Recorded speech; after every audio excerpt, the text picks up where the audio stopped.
gunakan pasta. Nah, pasta gini kuncinya, pasta gigi. Pasta gigi umumnya yang berada di pasaran adalah pasta gigi yang menggunakan deterjen. Ada istilahnya kalau di kesehatan ada fokal infeksi. Fokal infeksi itu misalnya infeksi yang berada di misalnya di dalam mulut, tapi penampakan justru ada di tempat lain. Kenapa? Karena ibaratnya banjir kiriman.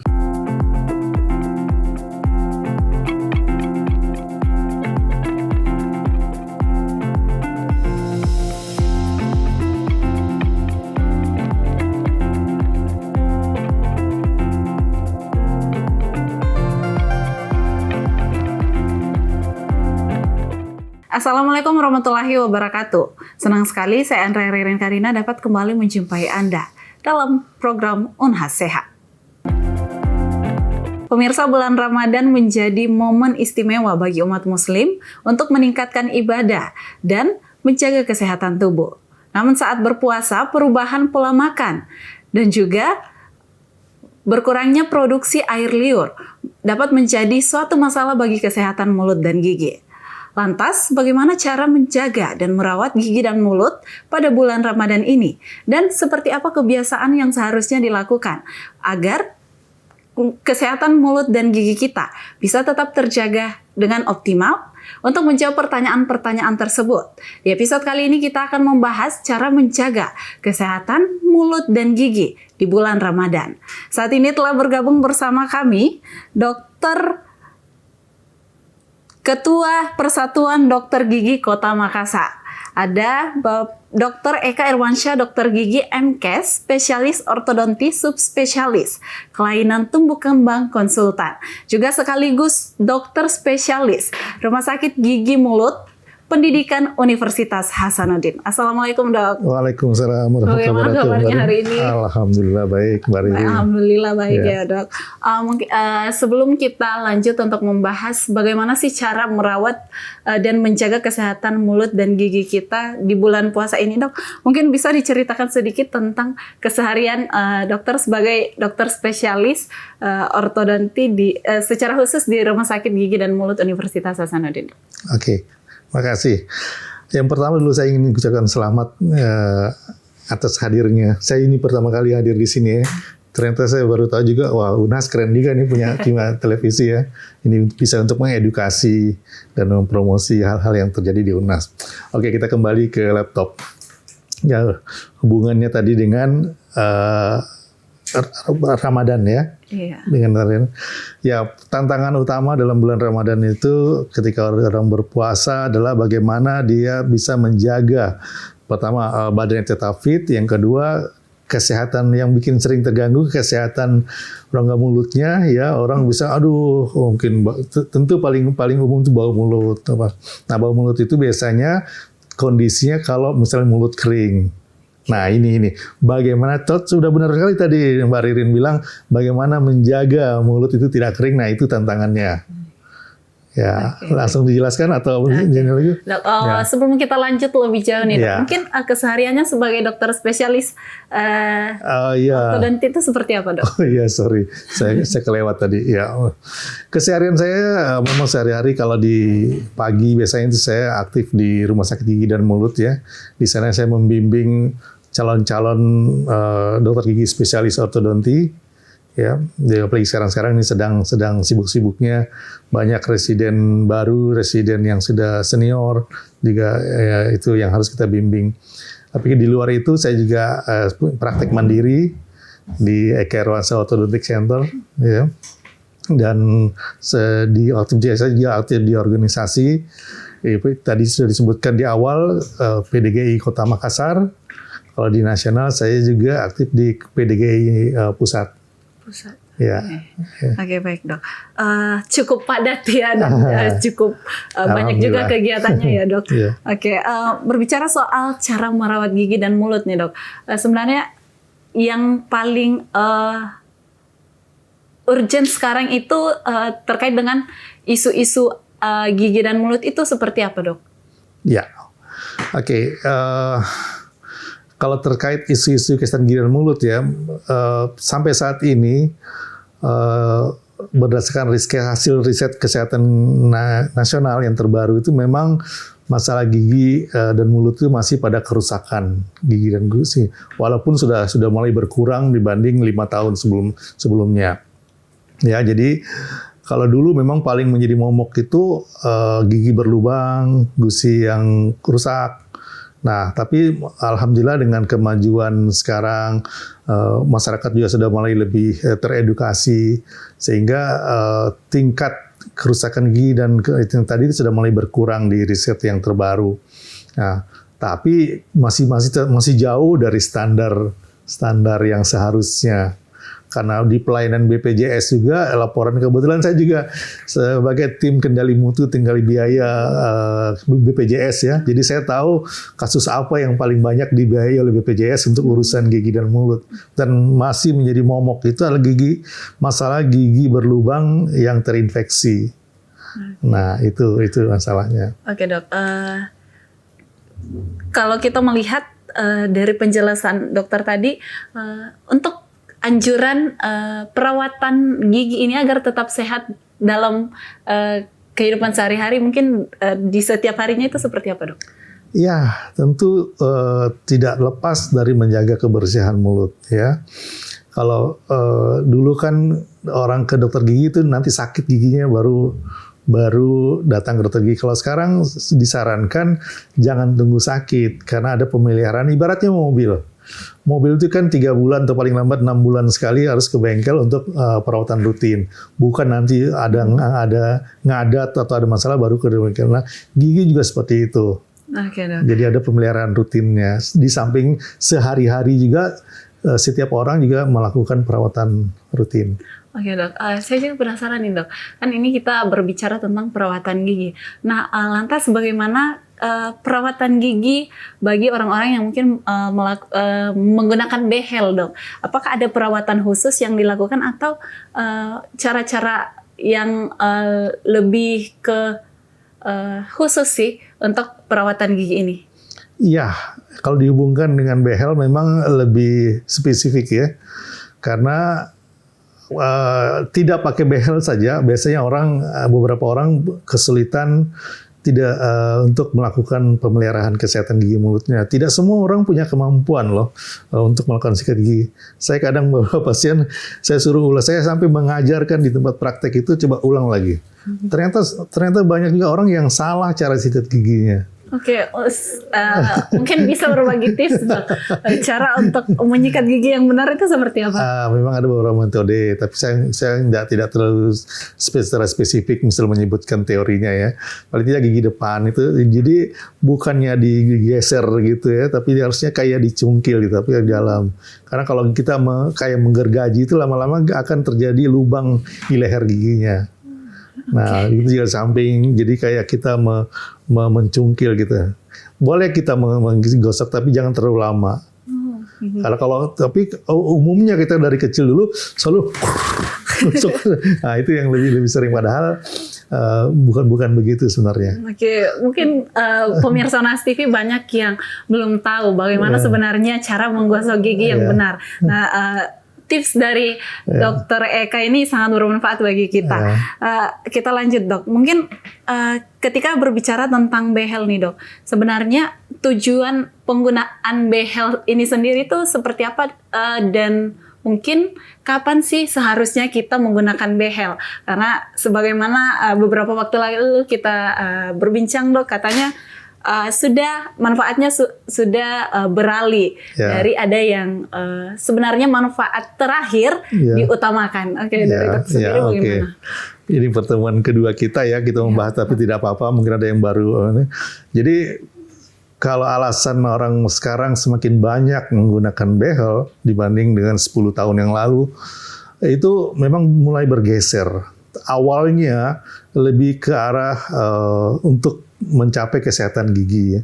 Misal bagaimana gigi mudah gitu membersihkan nah sekarang ternyata tujuan yang tadinya paling akhir itu adalah untuk estetik, ternyata mulai sekarang ke sini-sini justru itu menjadi tujuan utama. Ya, sama dengan kalau dulu mungkin, mohon maaf ini saya menyinggung profesi yang lain, kulit misalnya. Kalau dulu orang merawat kulit itu lebih ke kalau ada penyakit-penyakit. Sekarang ternyata orang datang ke dokter kulit itu justru faktor kecantikannya. Ya itu yang lebih banyak. Nah sama dengan behel juga demikian.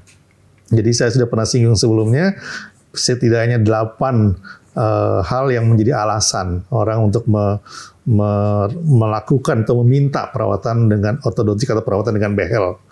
Ya, yang tadi yang paling akhir sekarang menjadi pertama itu ada unsur penampilan. Penampilan yang mungkin orang tidak suka dengan wajahnya, pingin dimundurkan, pingin dimajukan, bahkan pingin tirus. Ya betul. Jadi yang tadinya tembem, dok bisa nggak wajah saya dibikin tirus lah. Nah itu, dan memang tujuan perawatan kita itu salah satunya adalah mendapatkan bentuk wajah yang harmonis. Tentu bukan dengan operasi, bukan dengan diet maksudnya ya, tapi dengan mengatur gigi sedemikian rupa sehingga wajahnya berubah. Yang tadinya mungkin oval sekarang menjadi lebih ke bawah. Ada juga orang, dok saya pinginnya lebih lebar enggak? Itu bisa di-create dengan memindahkan gigi-giginya. Betul. Nah, alasan-alasan lain tadi apa perlu disebut lagi? Iya, boleh. Ya. Alasan karena profesi, tuntutan profesi. Sekarang semakin banyak profesi yang menghendaki gigi pada posisi tertentu. Kayak seperti saya pernah katakan, tentara, polisi, pilot itu dulu nggak ada masalah. Mau giginya bertumpuk, sekarang nggak bisa lagi. Ya, mereka akan jatuh di seleksi itu kalau misal giginya pada posisi-posisi yang dianggap tidak cocok untuk masuk di profesi tersebut. Ya, kemudian alasan ke berikutnya, alasan-alasan patologis seperti saya pernah sebutkan, misalnya sakit kepala yang tidak kunjung sembuh, udah minum obat, sudah keliling dokter saraf, enggak selesai sakit kepalanya, di scan tidak ada masalah di otaknya, ternyata giginya yang bermasalah. Posisinya yang tidak ketemu dengan bagus, tidak kontak dengan bagus, nah itu yang harus dipindahkan gigi yang ke kontak tidak bagus itu, akhirnya hilang sakit kepalanya. Okay. Begitu juga persendian rahang, sama sakit rahang yang tidak sembuh-sembuh, nah itu bisa karena gigi yang tidak harmonis, tidak posisinya, ya seperti itu. Oke, baik dok. Terkait dengan mungkin ada efek samping dari penggunaan behel ini dok. Apa mungkin bahaya penggunaan behel ketika disalah manfaatkan seperti itu? Iya, oke. Banyak, ya paling tidak ada beberapa hal yang paling mendasar ya pada orang pengguna behel, terutama jika teknik perawatan dan alat bahan yang digunakan tidak cukup memadai, ya tidak memadai, maka bisa terjadi bukannya tambah jadi bagus, malah jadi buruk akibatnya gitu. Ada beberapa pasien yang terpaksa kami lanjutkan kembali perawatannya karena pasiennya merasa misalnya pingin gigi maju, pingin dimundurkan, dok perasaan saya tambah maju deh. Nah itu yang seperti itu. Berarti itu kesalahan dari mekanika perawatannya. Kalau ada juga efek-efek yang akibat yang patologis yang dari segi bahan, itu bisa menimbulkan reaksi alergi. Ya, ada yang keracunan. Ya, nah ini yang paling kita tidak inginkan. Kalau keracunan mungkin bisa dihentikan. Nah, yang paling ini ada laporan ya, walaupun insya Allah nauzubillah min zalik saya tidak pernah dapatkan, itu ternyata bisa menyebabkan kanker. Karena dibilang karsinogenik. Saat apa? Ternyata kalau behel itu tidak cukup memadai lapisan anti karatnya, itu behel itu berkarat ya. Kalau yang behel logam, nah itu harus dia dibungkus lapisan anti karat. Ketika lapisan anti karatnya tidak cukup bagus melapisi logamnya, nah itu bisa menjadi karsinogenik. Apalagi kalau behel abal-abal ya. Karena ini sudah dari dokter dan mungkin masih menimbulkan efek samping. Bagaimana kalau behel yang dalam tanda kutip diperdagangkan bagi orang-orang yang mungkin tidak bertanggung jawab seperti itu, dok? Ya, makanya itu salah satu hal yang selalu saya tekankan ke mahasiswa saya, ke residen.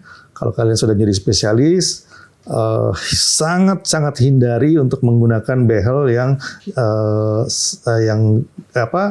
dijual secara bebas begitu, maksudnya yang tidak jelas asal usulnya, ya paling tidak ada ISO-nya lah gitu. Jadi sebagai standar internasional kelayakan jual itu barang harus jelas. Karena barang itu ternyata saya pernah berkunjung ke satu pabrik di China itu.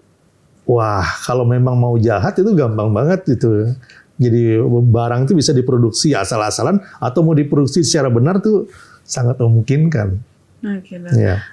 Untuk perawatannya sendiri, Dok, sempat kita singgung tadi bahwa di dalam bulan Ramadan ini, apakah ada perawatan khusus bagi pengguna behel ketika menjalankan ibadah puasa ini?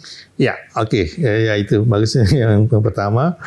Sebenarnya baik bagi pengguna behel maupun bukan pengguna behel, yang paling utama ketika dia masuk ke budaya puasa, dia harus lebih memperhatikan tadi soal kekeringan yang biasa mulutnya ya. Kalau anak-anak justru kalau puasa malah tambah banyak biasa air liurnya. Tapi kalau orang dewasa, apalagi semakin bertambah umur, dia semakin berkurang ludahnya. Nah, perlu dihindari makanan dan minuman yang membuat mulut kering. Contohnya kopi. Ya, kopi itu kalau mau ngopi, yang orang-orang yang punya kebiasaan ngopi, hindari ngopi pada saat sahur. Ngopi boleh setelah buka puasa. Merokok itu juga akan membuat mulut kering. Ya, kalau merokok hindari pada sebelum sahur, saat sahur. Kalau mau merokok silakan setelah buka puasa. Ya, karena pasti akan mulutnya kering. Yang ketiga, gunakan pasta. Nah, pasta gigi kuncinya, pasta gigi. Pasta gigi umumnya yang berada di pasaran adalah pasta gigi yang menggunakan deterjen. Deterjen itu membuat mulut kering. Ya, bagaimana cara ciri-ciri? Mungkin masyarakat tidak tahu yang mana sih, Dok, yang pakai deterjen yang berbusa. Gampang jadi tahunya ya. Kalau kita kan kita tidak pede dulu juga waktu awal-awal saya membedakan tuh, kayak tidak pede saya sikat gigi dengan si pasta gigi yang tidak ada busanya. Mau yang enak gitu kalau yang ada busanya. Ternyata itu justru tidak bagus, apalagi untuk bulan puasa. Oke. Ya. Jadi makanan sangat berpengaruh juga. Sangat berpengaruh. Cari makanan-makanan yang membuat kering mulut, hindari. Oke. Baik pemirsa, sangat menarik pembahasan kita bagaimana cara merawat dan menjaga gigi pada bulan puasa ini. Kita akan membahas lebih dalam lagi. Untuk itu jangan kemana-mana. Kita akan lanjut setelah jeda berikut ini.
Terima kasih pemirsa karena masih setia membersamai kami dalam program Unhas Sehat.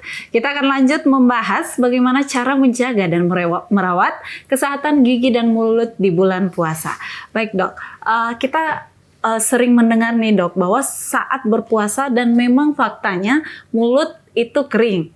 Nah, apakah sebenarnya mulut kering saat berpuasa ini wajar atau seperti apa Dok? Dan ketika mungkin hal ini diwajarkan untuk mengatasi ini sendiri itu seperti apa, Dok?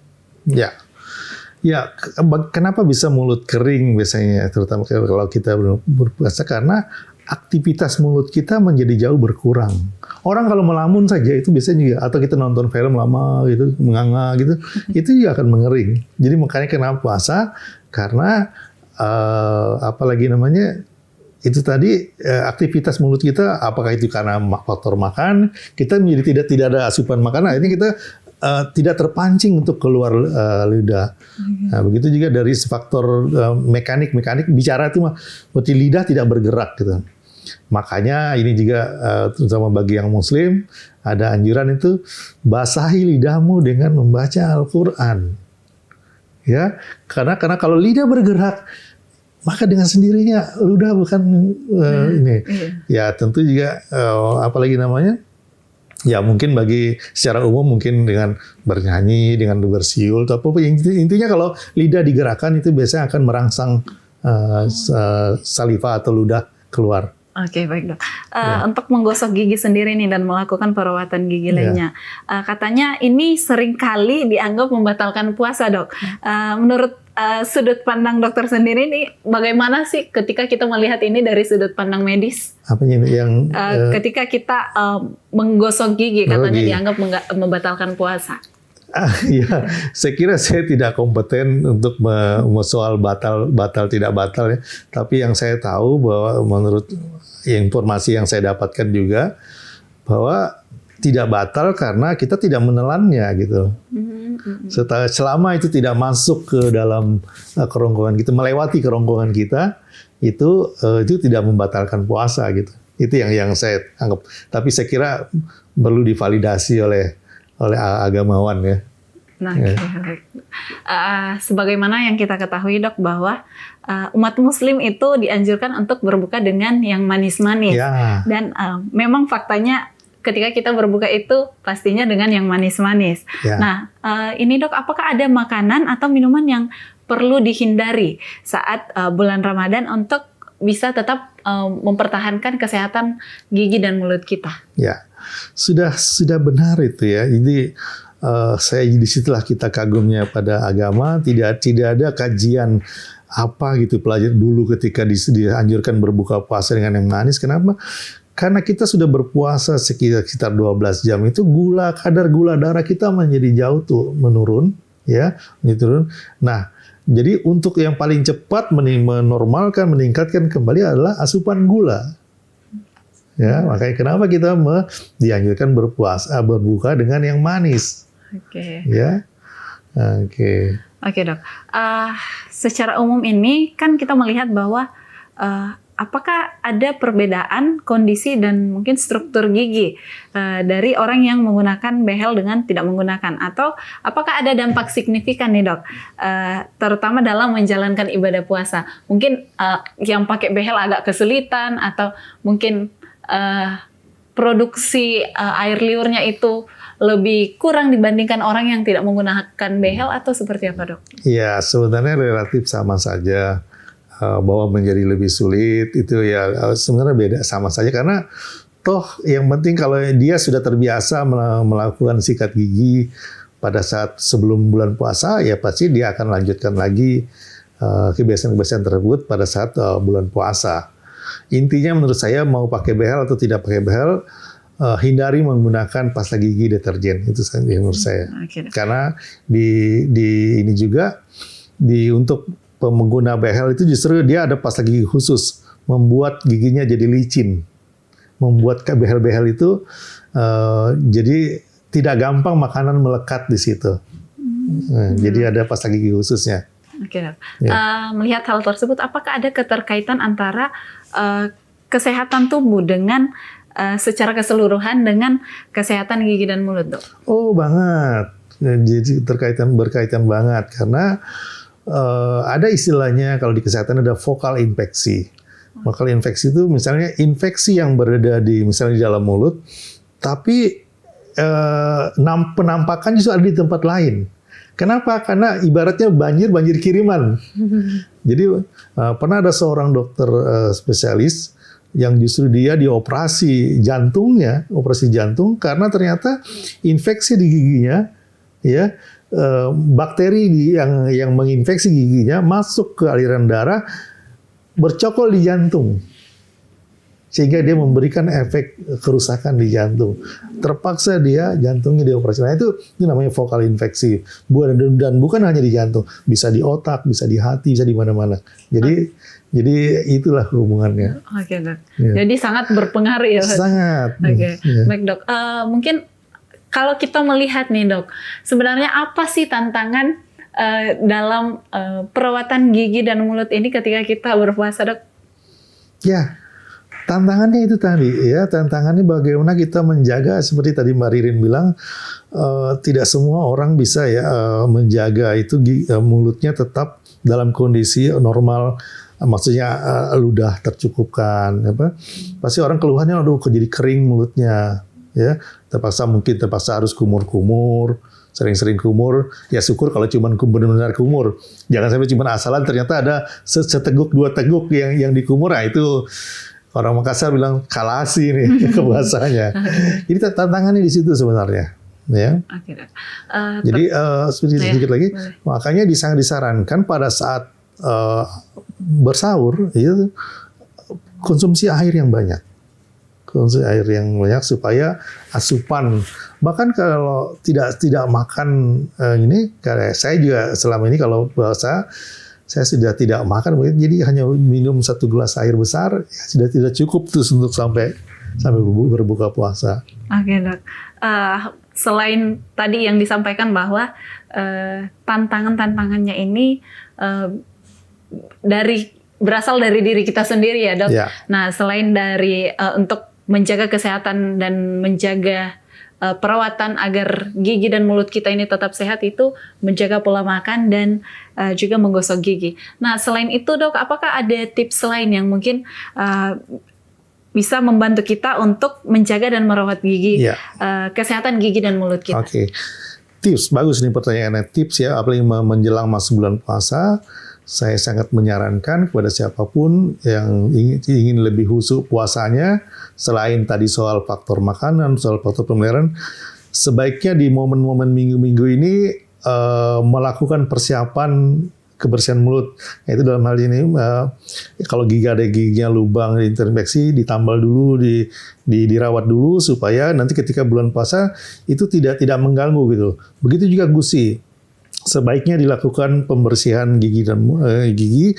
Biasanya karang-karang gigi yang mungkin ada bercokol, sebaiknya sebelum puasa dibersihkan. Ya, karena itu semua yang akan memperparah kalau terjadi masalah nanti pada saat bulan puasa, itu yang akan menjadi pemicu dan juga akan memperparah kelainan-kelainan yang mungkin timbul. Oke, Dok, terakhir mungkin bisa berikan pesan kepada masyarakat agar tetap menjaga kesehatan di bulan secara khusus kesehatan mulut dan gigi di bulan puasa ini, Dok. Oke, baik.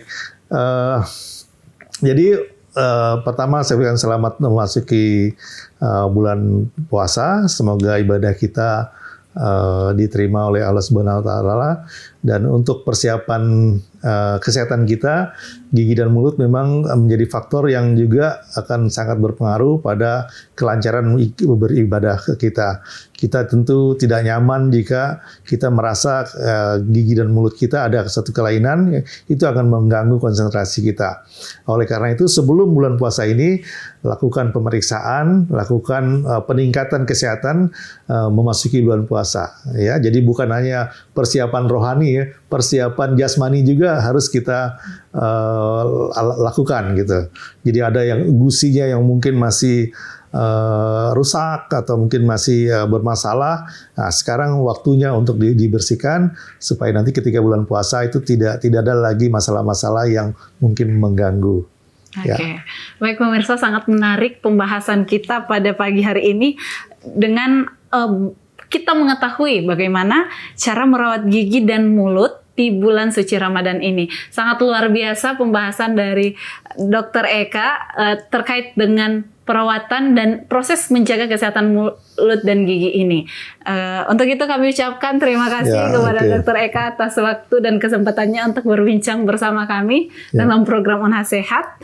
Kami juga mengucapkan terima kasih banyak kepada seluruh pemirsa Unhas TV, dimanapun Anda berada yang masih setia menyaksikan program-program dari Unhas TV.